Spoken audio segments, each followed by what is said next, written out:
बहुत सुंदर भाव बा। लड़की अपना पापा से कहते हैं बड़े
लड़की के बाप के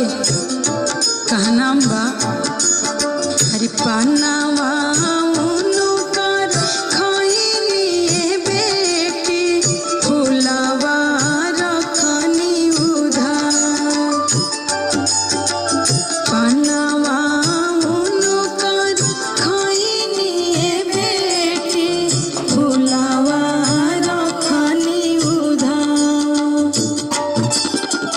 तोहरे कराने बोलू हरानी बेटी साजन छे काले दुआर तोहरे कराने बोलू हरानी बेटी साजन छे काले दुआर।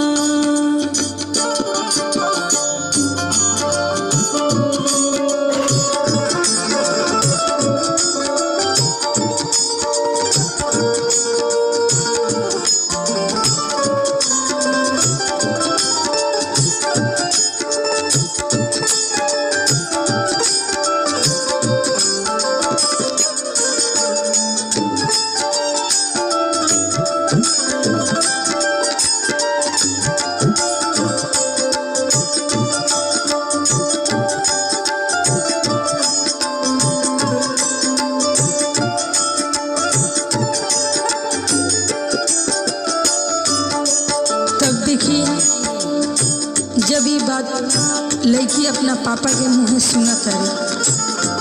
तो लड़की कहत रही पानावा उनकर फेरी दीजिए पापा फुलावा दिन छितरा पानावा उनकर फेरी दीजिए पापा फुलावा